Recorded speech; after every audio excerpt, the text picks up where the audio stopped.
শ্রাবণ মাসের দ্বিতীয় সোমবার আমি আর সঞ্জয় রেডি হয়ে গেছি শিব ঠাকুরের মাথায় জল ঢালতে যাব বলে। আর আজকে জল ঢালতে যাব আমরা তোর সাথে। আগের সোমবার না আমি বাড়ির কাছেই একটা মন্দিরে শিব ঠাকুরের মাথায় জল ঢেলেছি। তোর সাথে যাব বলে ঠিক করেছি, কিন্তু বাইরে এত বৃষ্টি হচ্ছে কিভাবে যাব বুঝেই উঠতে পারছিলাম না। কিন্তু সঞ্জয় বলল চলো ভিজে হলেও যাব। তো আমরা ভিজে ভিজে রওনা দিয়ে দিয়েছি। সঞ্জয় তো পুরো ভিজেই গেছে, আমি অল্পটুকু ভিজেছি। তারপর হাসি মারাতে নেমে ফল ফলাদি কিনে আমরা তোর সাথে এসে পৌঁছালাম ফাইনালি।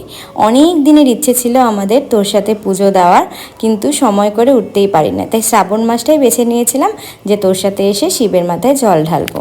আর এসে তো দেখি এত ভিড়, দেখেই আমার মাথা খারাপ হয়ে যাচ্ছিল যে আমি কি ঠিকঠাকভাবে পুজোটা দিতে পারবো কি না। কিন্তু বলে না, ঠাকুর যদি চায় তাহলে সব কিছুই সুন্দর করে হয়ে যায়। আমরা ঢুকেই 10-15 মিনিট শুধু দাঁড়িয়েই ছিলাম, এদিক ওদিক দেখছিলাম, যে ভেবে পাচ্ছিলাম যে লাইনে দাঁড়াবো না কি করব, কারণ লাইনটা অনেক বড় ছিল। আর শিবের মাথায় জল ঢালতে গেলে সেই বড় লাইনটা অতিক্রম করে আসতে হবে। সঞ্জয় বলল একটু দাঁড়াও, একটু ফাঁকা হোক, তারপরে গিয়ে পুজোটা দেব।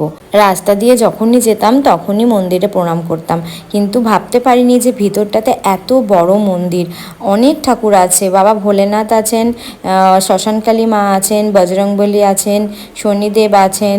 তুলসী মাতাকে জল দেওয়ার জন্য খুব সুন্দর একটা জায়গা করা আছে। তোমরাই একবার দেখো শিব ঠাকুরের মন্দিরের বাইরে কতটা বড় লাইন আর কি পরিমাণে ভিড়।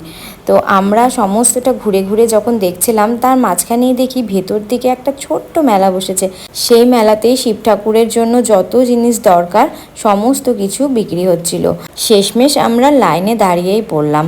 অনেকটা দূরে দাঁড়িয়েছি, এটা শেষ কখন হবে জানি না, কিন্তু ঠাকুরের এতটাই কৃপা যে লাইনটা না ঝটপট আধা ঘন্টা 1.25 ঘন্টার মধ্যেই শেষ হয়ে গেছে।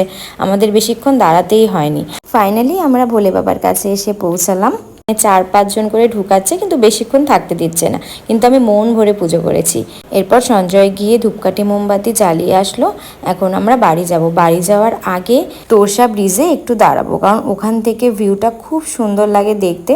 আর একটু হাওয়াও খেয়ে নেবো, কারণ অনেকটা গরম লাগছিল আর চুল একদম পুরো ভেজা ছিল। আমরা বেশি না 10-15 মিনিট দাঁড়িয়েছিলাম, মনে হচ্ছিল বৃষ্টি বৃষ্টি আসবে। সঞ্জয় বলছে তাড়াতাড়ি চলো বাড়ি চলে যাই, নাহলে আবার ভিজতে হবে।